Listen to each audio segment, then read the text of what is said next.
What's going on, everybody? Mortem here, this time bringing you an update of sorts to Redfall after it received an update that was somewhat positively received recently, and given that it launched 5 months ago to what has largely been seen as one of the worst releases of the year, I thought it would be a good time to double back and see how that game is doing these days. So I wanted to talk about some of the updates the game has received. It has gotten a couple of hot fixes on top of two I would consider major patches, and explain some of the stuff those have updated and changed on top of just how the game feels now. As personally, when it launched and I reviewed it then, my general impression was that while I really enjoyed the world and the art direction, most everything else about the game suffered from some major issues that made it, again, one of the worst launches this year. A lot of issues around combat, with enemies really struggling to path to your character, significant AI problems, situations that made stealth, which was presented as an option, basically impossible, and the list goes on. But to give you a sort of TLDR right here towards the beginning of the video, after these updates and changes, I would say as it stands, the game is okay. They fixed a lot of the core issues the game had, a lot of the biggest complaints, a lot of the most serious bugs, that kind of thing. And while it is a significant improvement from what they launched with, as it stands, I don't think anybody's going to be coming back to it, frankly. Especially if any recent Steam concurrent player number counts or anything to go by. Though with players also playing the game through Game Pass instead of just playing on Steam, that's a hard number to gauge the full scope of, and given that they're still asking almost $70 for it over on Steam, that's really not a huge surprise to me, as if people are playing this game anywhere, it is almost certainly on Game Pass. Furthermore, the second update to the game actually also added its 60 FPS mode on Xbox Series X and S, which is obviously very late, but there it is for you. But to kick this video off, let's talk about some of the patches and things this game has seen since launch. The two hot fixes the game received, one the day after it launched, I believe, and the other later in June, weren't especially noteworthy outside of fixing a lot of crashes in very specific instances, so we can mostly stick to patch 1 and 2. So as far as patch 1 goes, or patch 1.1 to be specific, this went live towards the beginning of June on the 12th, and was, as you might expect, aimed at fixing a lot of the most pressing issues, especially around performance and stability, a lot of which focused on changing and optimizing particle effects in particular, so a lot of that accounts for the game looking slightly different visually. They also, of course, focused on shaping up the game's multiplayer a little bit, in particular trying to stabilize the lobbies and make them less prone to disconnects, that kind of thing. And there was quite a bit of work done to accessibility options as well. In particular, the screen narration feature saw a lot of improvements and adjustments, but the rest of the patch was aimed at actual gameplay improvements. In particular, they increased the number of enemies and the spawn rates that you'll encounter out in the world, and improving things like your ability to aim down sights on certain weapons, melee attacks not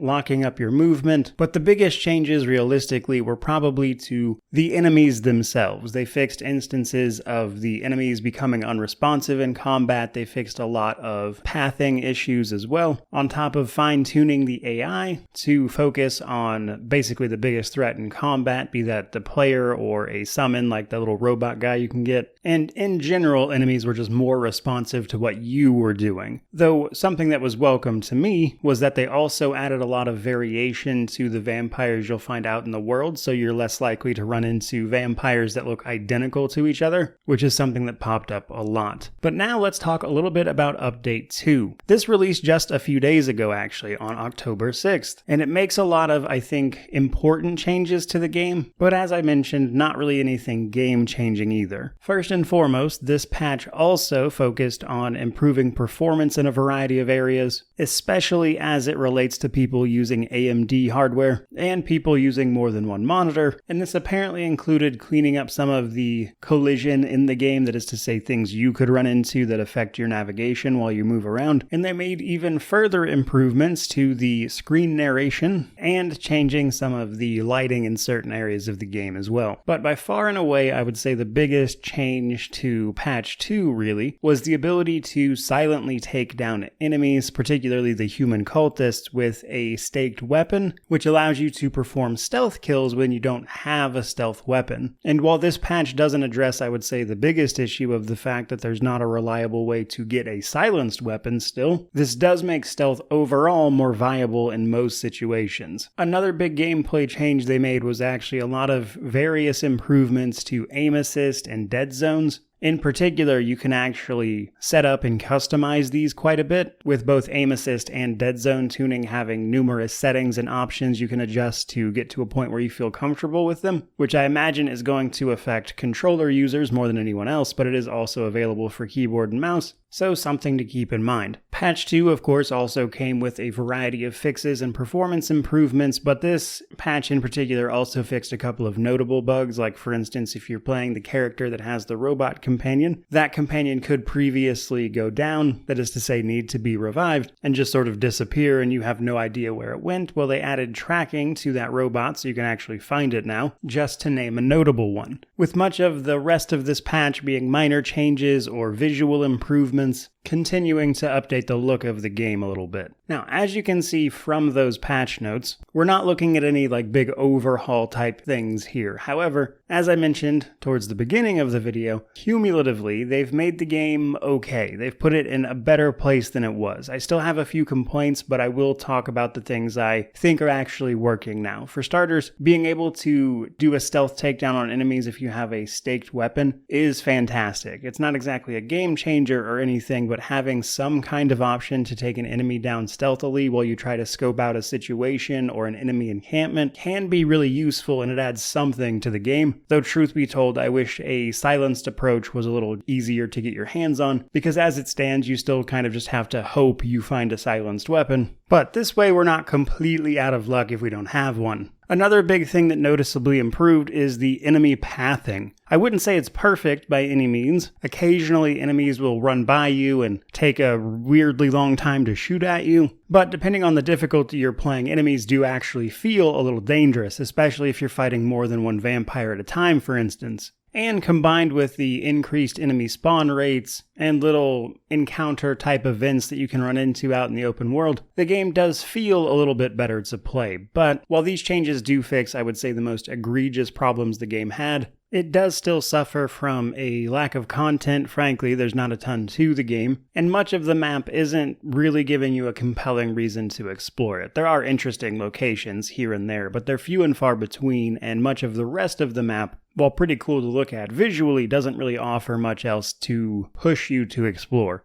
as much of the content simply revolves around doing repetitive missions to liberate certain neighborhoods from a sort of boss style of vampire that then leads to more leveled loot, but never really any compelling content or meaningful interactions with people you're saving even. So because of this, several months and several updates later, Redfall's most egregious problems have been fixed. I would argue it's still not a very compelling game, especially for $70. It's crazy to me that they're still selling it for that price over on Steam. So while the individual mechanics feel a lot better, the gameplay and the content just isn't there still. So with these changes in mind, the game is okay, but there's still just not much of a reason to play it if I'm being honest, especially since it's still at a very high price. I don't think you'll even get a lot of people to try these changes outside of Game Pass until this game hits around the $20 mark. And that's with acknowledging the fact that some people will just never play it at this point, even if it's free. So to draw this to a close, as it stands, the game is doing okay. It is certainly not great, and to be frank, I don't think we're going to see an overhaul that's going to turn this one around, given that you'd essentially have to add tons of content to the game on top of overhauling several things that I think realistically would require years worth of effort that I doubt we're going to see put into it, given that we know that Arcane Studios is already on to developing their next title, whatever that happens to be. So never say never, but I'm not really hoping for a redemption arc on this particular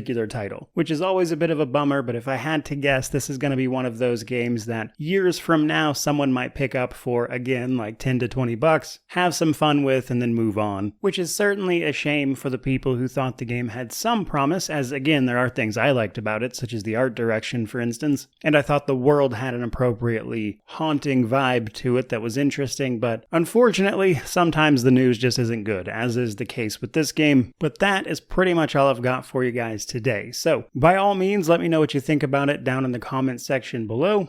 If you enjoyed the video and the update, do like, comment, subscribe, and stick around. I do usually do videos like this for games that are not particularly received well, just to see how they wind up shaping up months after the fact, as I find the topic interesting. But regardless of any of that, truly just thank you so much for watching. I really do appreciate it. May you wander in wisdom and have an amazing day.